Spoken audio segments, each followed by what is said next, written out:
Welcome to our channel. నేను మీ ప్రశాంత్. మన Sandeep Reddy Vanga direction లో వస్తున్న స్పిరిట్ మూవీ, ప్రభాస్ గారు నటిస్తున్న స్పిరిట్ మూవీ టీమ్ భారీ షాక్ అయితే ఇచ్చింది అనుకోవచ్చు. దీపికా పదుకొనే ఇక ఈ టీంలో ఉండదు, ఈ టీంలో నుంచి వెళ్ళిపోయింది, ఈ టీంలో చాలా ప్రాబ్లమ్స్ వచ్చాయి ఈ మూవీలో అని చెప్పేసి చాలా సోషల్ మీడియాలో అయితే ఇప్పుడు చాలా నిన్నటి నుండి అయితే చాలా ట్రోల్ అవుతుంది. అయితే మరి అసలు నిజానికి ఏమైంది, మరి నిజంగానే దీపికా పడుకొనే ఉండట్లేదా ఇందులో అనేది మాట్లాడుకుంటే కనుక, సో తన వర్షన్లో ఏంటంటే తనకు అసలు నాకు ఇందులో కంఫర్ట్ లేదు, ఇందులో అసలు టీం నాకు సపోర్ట్ ఇవ్వడం లేదు అని చెప్పేసి అయితే దీపికా పదుకొనే ఫ్యాన్స్ ఎవరైతే ఉంటారో వాళ్ళైతే కామెంట్స్ అయితే చేయడం జరుగుతుంది. మరి స్పిరిట్ మూవీలో దీపికా పదుకొనే లేకపోతే ఇంకెవరు ఉంటారు అనేది కూడా ఒక క్వశ్చన్ మార్క్ లాగా మారింది. ప్రభాస్ కి ఎవరు సెట్ అవుతారు హీరోయిన్ ఈ స్పిరిట్ మూవీలో అని చెప్పేసి అయితే ఒక క్వశ్చన్ మార్క్, పెద్ద క్వశ్చన్ మార్క్ అయితే ఉంది. ఆయన అదే విధంగా మరి దీపికా పడుకొని అసలు ఎందుకు వెళ్ళిపోయింది అని మాట్లాడుకుంటే కనుక, ఇందులో ఈ టీం వాళ్ళు చెప్తున్నది ఏంటంటే, మనకి తెలిసిన ప్రకారం అయితే అంటే మనకి సోషల్ మీడియాలో ఎక్కువ వినిపిస్తుంది అయితే తను 8 అవర్స్ అంటే అట్లీస్ట్ 6 అవర్స్ కూడా సరిగ్గా వర్క్ చేయదు, తను ఊరికనే అలసిపోతుంది, తను ఎక్కువ డిమాండ్ చేస్తుంది, తనకి బెనిఫిట్స్ ఎక్కువ చూసుకుంటుంది, అంటే తనకి క్యారీ వ్యాన్ లో అన్ని ఉండాలంటుంది, తనకి ప్రతి ఒక్కటి కావాలంటుంది అని చెప్పేసి అయితే స్పిరిట్ మూవీ టీం అయితే చెప్పుకుంటూ వస్తుంది. అంటే ఇలా మనకు సోషల్ మీడియాలో అయితే ఎక్కువ వినిపిస్తూ ఉంది. కానీ కల్కి మూవీలో మనం చూసాము ప్రభాస్ గారి పక్కన, అంటే ప్రభాస్ గారితో దీపికా పదుకొని ఎంత బాగా యాక్ట్ చేసింది ఆ టీంలో. అంటే అక్కడ రాని ప్రాబ్లమ్స్ ఇక్కడ ఎందుకో వస్తున్నాయి. అదే విధంగా మనకి సందీప్ రెడ్డి వంగ గారు కూడా ఎన్ని మూవీస్ చూసారు, మనకి ఆల్రెడీ ఎంత మంచి హిట్ మూవీస్ ఇచ్చారనేది మనం చూసాము. అర్జున్ రెడ్డి, కబీర్, మనకి అదే విధంగా యానిమల్ మూవీ, సో యానిమల్ మూవీతో ఎంత బాగా వచ్చారో మనమైతే చూసాము. యానిమల్ మూవీ ఎంత బాగా హిట్ అయింది, ఓవరాల్ మనకి పాన్ ఇండియా లెవెల్లోనే చాలా బాగా ఆడింది. ఇప్పటికీ అంటే యానిమల్ 2 కోసం అయితే చాలా మంది అయితే వెయిట్ చేస్తూ ఉన్నారు. అందులో కూడా రష్మిక మందన్ పెట్టి తీసుకోవడము, రష్మిక మందన్తో కూడా ఎప్పుడు కూడా ఎలాంటి ప్రాబ్లం రాలేదు. మరి రష్మిక మందన్ని ఇప్పుడు ఈ స్పిరిట్ మూవీలో దీపికా పదుకొనే ప్లేస్ లో పెడతారా అని చెప్పేసి కూడా ఒక చిన్న డౌట్ అయితే చాలా మందికి అయితే ఉంది. సో మరి రష్మికని పెడితే సెట్ అవుతుందా, సెట్ కాదా అని చెప్పేసి కూడా చాలా మంది అయితే అనుకుంటూ ఉన్నారు. మరి మీరేమనుకుంటున్నారో అయితే కామెంట్ చేయండి. అదే విధంగా మరి అనుష్కని పెడతారా?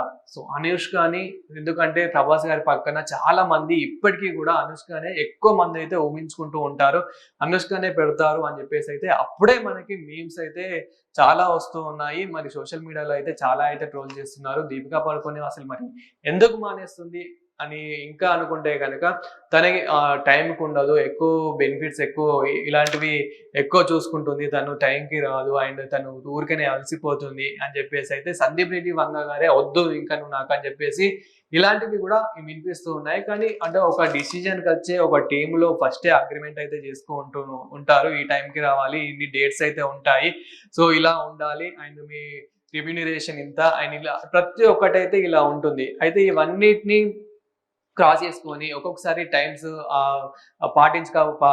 పాటించకపోవడం కానివ్వండి, అదే విధంగా అంటే యాక్టింగ్ టైంలో కూడా ఇలా చేయడం కానివ్వండి, సో ఇట్లాంటివి ఉన్నప్పుడు ఇంకా ఎలాంటి రీజన్ లేకుండా, అంటే ఎలాంటి సొల్యూషన్ ఉండదు కాబట్టి తీసేయడం అయితే జరుగుతుంది. అండ్ అదే విధంగా డబ్బింగ్, తెలుగు లైన్ డబ్బింగ్స్ ఏవైతే ఉంటాయో వాటికి నేను ఇవ్వను, తెలుగు డబ్బర్ని పెట్టుకోవాలి, మీరు తెలుగు డబ్బింగ్ ఆర్టిస్ట్ ని మీరు పెట్టుకోవాలి అని చెప్పేసి కూడా దీపికా పదుకొనే అన్నట్లు ఇలాంటివి కూడా ఎక్కువ వినిపిస్తూ ఉన్నాయి. మరి నిజానికి ఏం జరిగింది? అదే విధంగా మరి ప్రభాస్ గారు కూడా ఇప్పుడు చాలా మూవీ షెడ్యూల్ లో అయితే చాలా బిజీ ఉన్నారు. ఎందుకంటే మనకి ఇప్పుడు రీసెంట్ గా కల్కి మూవీ పాన్ ఇండియా లెవెల్లో ఎంత ఆడిందో మనమైతే చూసాము. కల్కి మూవీ అయితే ఒక రేంజ్ లో ఆడింది, బాహుబలితో, అంటే పాన్ ఇండియా లెవెల్ బాహుబలితో స్టార్ట్ పెట్టి ఇప్పుడు ఏ విధంగా ప్రభాస్ గారు ఎదిగారు, ఇలాంటి సమయంలో ఇప్పుడు స్పిరిట్ మూవీతో వస్తున్న ప్రభాస్ గారికి ఇలాంటి షాక్ రావడం, అంటే ఇలాంటి షాక్ తగలడం కూడా కొంచెం బాధాకరమైన అయితే చెప్పుకోవాలి. ఎందుకంటే మంచి మంచి మూవీస్ తో తను ఎక్కడ కూడా ఆగకుండా ప్రతి ఇయర్ ఏదో ఒక మూవీతో అయితే మనల్ని అయితే ఎంటర్టైన్మెంట్ చేస్తూనే ఉన్నారు. మన ఫ్యాన్స్ అయితే అసలు ఎక్కడ కూడా డిసప్పాయింట్ చేయకుండా కొన్ని ఇప్పుడు ఆదిపురుషులో కొంచెం డల్ అయిపోయింది అని చెప్పేసి అలాంటివి కొంచెం నెగిటివ్ వచ్చినప్పటికీ కూడా మనకి మళ్ళీ సలార్తో ఒక్కటేసారి ఎంత ఫ్యాన్స్ ని అదరగొట్టాడో మనం చూసాము. ఇప్పటికీ మళ్ళీ సలార్ 2 కోసం కూడా చాలా మంది అయితే వెయిట్ చేస్తున్నారు. అదే విధంగా కల్కి 2, సో ఈ మూవీస్ అయితే లైన్ గా ఉన్నాయి. ప్రభాస్ గారికి అయితే చాలా ప్రాజెక్టులు అయితే ఉన్నాయని అయితే మనం చెప్పుకోవచ్చు. ఒక్కసారి మరి ప్రభాస్ గారి అప్కమింగ్ మూవీస్ మనం చూసుకుంటే కనుక రాజా సాబ్, సలార్ 2, స్పిరిట్, కల్కి, మనకి కల్కిలో కూడా అంటే దీపికా పడుకొని ఉన్నప్పటికీ కూడా మరి ఎందుకు ఇలా జరిగిందో తెలియడం లేదు. సో ఎన్ని మూవీస్ అయితే ప్రభాస్ గారికి ఉన్నాయి. అదే విధంగా ఇప్పుడు స్పిరిట్. ఈ స్పిరిట్ మూవీలో ప్రభాస్ గారు నటించడం కూడా అంటే ఈ స్పిరిట్ మూవీ కూడా కొంచెం డిఫరెంట్‌గా తీస్తున్నట్లయితే మనకైతే అర్థమైపోతుంది. ఎందుకన్నట్లయితే మనకి సందీప్ రెడ్డి వంగ గారి మూవీస్ ఏవైతే ఉన్నాయో ఆ మూవీస్ ప్రతి ఒక్కటైతే మనకి యాక్షన్ మూవీస్ ఎంత బావుంటాయి, ఎంత ఇంట్రెస్టింగ్‌గా ఉంటాయి.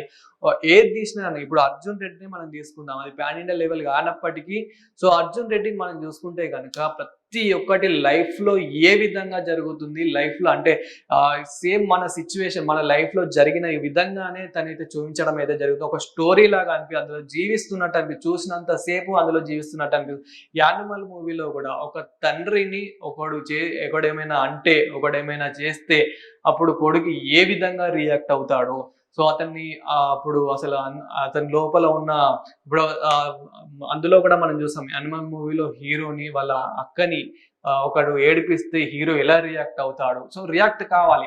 అంత బాగా చూపించే సందీప్ రెడ్డి వంగ, అంత మంచి డిసిజన్ తీసుకునే సందీప్ రెడ్డి వంగ, మరి ఇందులో దీపిక పడుకునే విషయంలో అసలు ఏం జరిగింది అనేది కూడా ఒక పెద్ద ట్విస్ట్ అయితే మారింది. తొందరలోనే అంటే నిజాలు కూడా బయటకు రానున్నాయి. సందీప్ రెడ్డి వంగ గారు కూడా దీని మీద అయితే కొంచెం ప్రెస్ మీట్ కూడా పెట్టనున్నారు అన్నట్లయితే చిన్న ఇన్ఫర్మేషన్ అయితే ఉంది. తను కూడా పక్క ఏదో ఒక ఇంటర్వ్యూలో కానివ్వండి, ఏదో ఒక చిన్న ప్రెస్ మీట్ లో కానివ్వండి, ఎందులో ఒక ఆడియో లాంచ్ లో అయితే 100% తనైతే దీని గురించి అయితే మాట్లాడడం జరుగుతుంది. ఎందుకంటే ఎవరో ఒకరు అయితే ఈ క్వశ్చన్ రేజ్ చేస్తారు కాబట్టి దానికి ఒక నోరు ముప్పేయాలి కాబట్టి మనకి సందీప్ రెడ్డి వంగ గారు కూడా ఒక ఆర్జీవి టైప్ అనిపిస్తుంది అనమాట. డైరెక్ట్ ఏదున్నా కానీ ఫేస్ టు ఫేస్ 1 word లో ఓడగొట్టేస్తాడు కాబట్టి మనం కూడా దీన్ని ఎక్కువ లాగదు కాబట్టి వాళ్ళ దాంట్లో కూడా మరి ఏం వచ్చాయి ఏంటి అనేది కూడా మనకు కూడా తెలియదు కాబట్టి దీపిక పదుకొనె అయితే ఇక్కడ నుంచి స్పిరిట్ మూవీలో ఉండలేదు అనేది అయితే కన్ఫర్మ్ అయితే అయిపోయింది. కానీ ఇక్కడ మరి ఏ హీరోయిన్ ఉంటుంది అనేది ఒక పెద్ద క్వశ్చన్ మార్క్ లాగా అయితే మారింది.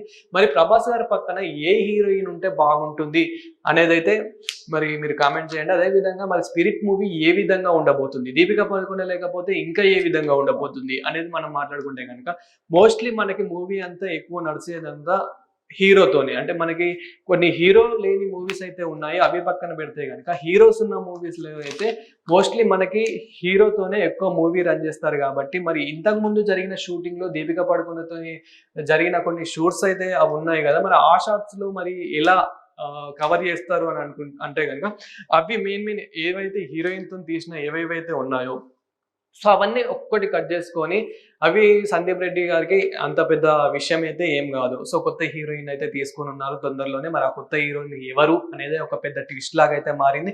అది కూడా చూడాలి. కొత్త హీరోయిన్ ఎవరు, మరి నిజంగానే అనుష్కనా లేకపోతే రష్మిక మందాననా అనేది కూడా ఒక ట్విస్ట్ లాగా మారింది కాబట్టి సో చూడాలి. బట్ ప్రభాస్ గారికి ఇంత మంచి మూవీస్ తొందరలో అంటే తొందర ఓడగొట్టుకుంటున్న సమయంలో అంటే తొందరనే కంప్లీట్ చేసుకుంటున్న సమయంలో ఇలాంటివి జరగడం కొంచెం మూవీస్ లో ఇలాంటివి కామన్. బట్ ఇలాంటివి జరగడం కొంచెం బాధాకరమైతే చెప్పాలి. అండ్ బట్ మీరు కూడా మరి ఏ హీరోని అనుకుంటున్నారో కామెంట్ చేయండి. అండ్ స్పిరిట్ మూవీ గురించి కూడా ఏమనుకుంటున్నారో కామెంట్ చేయండి. అదేవిధంగా ప్రభాస్ గారి అప్కమింగ్ మూవీస్ గురించి ఏమనుకుంటున్నారో కామెంట్ చేయండి. Thank you.